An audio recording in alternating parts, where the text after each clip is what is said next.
అత్యాధునిక టెక్నాలజీతో నడుము మరియు వెన్నునొప్పికి treatment Tejas spine care Somajiguda Sainikpuri Gachibowli. But బయట మీ మీద ఒక టాక్ ఉంటుందండి. కుడి భుజం మీదేమో బీఆర్ఎస్ కండ వేసుకున్నాడు, ఎడం భుజం మీదేమో కాంగ్రెస్ కండ వేసుకున్నాడు, ఈయన కూడా మాట్లాడతారు అంటుంటారు. ఇందుకు ఏ కండ వేసుకున్నారు? మనం నాకు ఇప్పుడు 5 సంవత్సరాల నుంచి ఏ కండువ లేదు. వాస్తవంగా నన్ను కేసీఆర్ ఈ సీట్లో కూర్చోబెట్టినాడు, విన్నారా? దాని వరకు ఏమీ ఇబ్బంది లేదు. ఏంది కాకపోతే నేను టీఆర్ఎస్కు సహకరించినప్పుడు కూడా చాలా స్పష్టంగా వారు నన్ను క్యాబినెట్లో తీసుకుంటా అని చెప్పినప్పుడే నేను వారితో సహకరించడానికి సిద్ధమయ్యాను. కానీ ఆయనకున్న కారణాలు కావచ్చు, అనివార్య పరిస్థితులు కావచ్చు, ఆయన నన్ను మంత్రి చేయలేకపోయినా ఈ కాన్స్టిట్యూషన్ పోస్ట్లో కూర్చోబెట్టాడు. అంతవరకు నేను ఆయనకు కృతజ్ఞత తెలియాల్సిందే.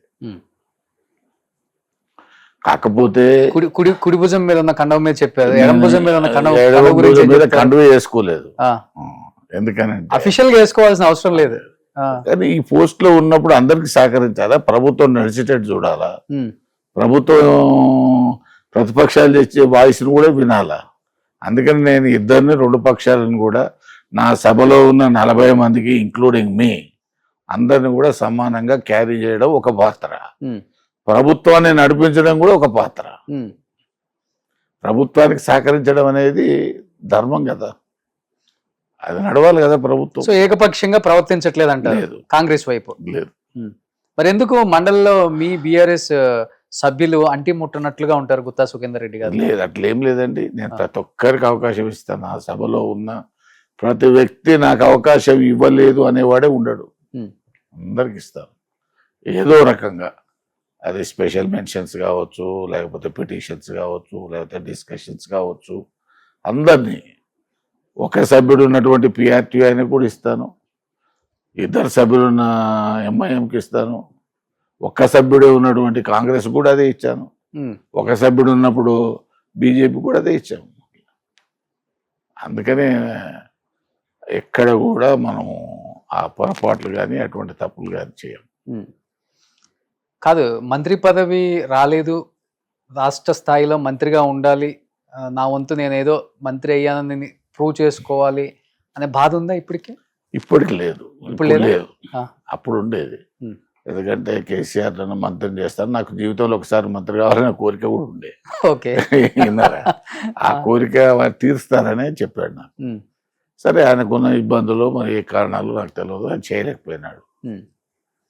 కానీ మీరు కేసీఆర్ గారు అంటే మంచి గౌరవం ఇస్తారు.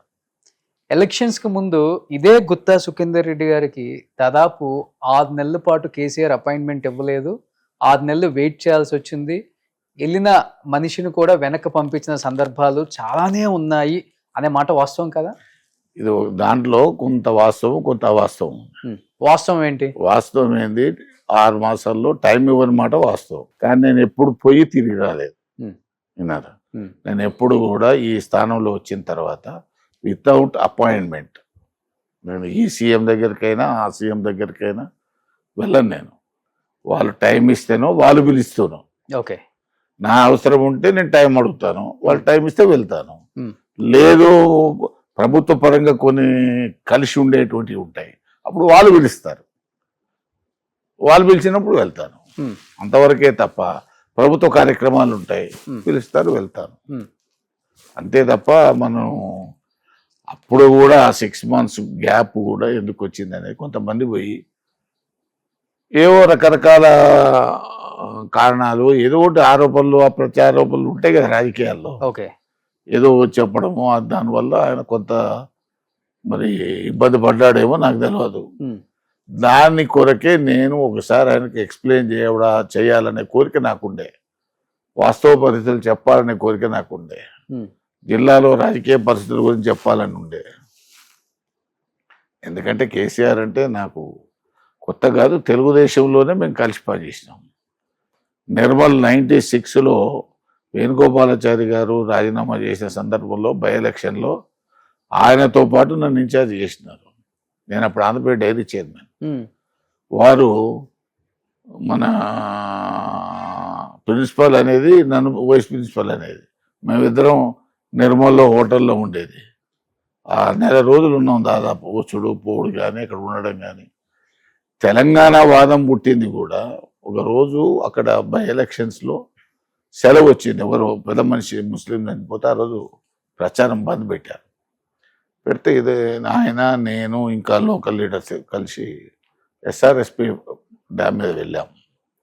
అక్కడ చూస్తే ఆ రోజు ఆయన అన్నాడు, ఆంధ్ర ప్రాంతంలో ఉన్నటువంటి ప్రాజెక్టులన్నీ వైష్ణవాలయాలుగా ఉంటాయి, తెలంగాణలో ఉన్నటువంటి ప్రాజెక్టులన్నీ శివాలయాల్లాగా ఉంటాయని ఓకే అని ఆ రోజు అని, మనం తెలంగాణ తెస్తే తప్ప మన ప్రాజెక్టులకు భవిష్యత్తు ఉండదు, మన ప్రాంతానికి భవిష్యత్తు ఉండదు అనేటువంటి విషయం 96లో, నాట్ నౌ.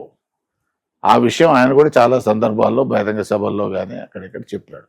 దానికి అప్పటికి నేను కాంగ్రెస్ ఎంపీని, ఆయనకు చెప్పాడు. తర్వాత కాంగ్రెస్ ఎంపీగా మేము 9 నుంచి 14 వరకు నేను కానీ, పొన్నం ప్రభాకర్ కానీ, రాజగోపాల్ రెడ్డి కానీ, తర్వాత వివేక్ కానీ, సిరిసిల్ల రాజయ్య కానీ, జగన్నాథం కానీ, మేము ఒక గ్రూపుగా మధు యాష్కే కానీ, బలరాం నాయక్ కానీ, సర్వే సత్యనారాయణ గారు కానీ 12 మందిలో దాదాపు 8 మంది రోజు గొలహేసేవాళ్ళమే, పార్లమెంటు స్తంభింపజేసేవాళ్ళమే.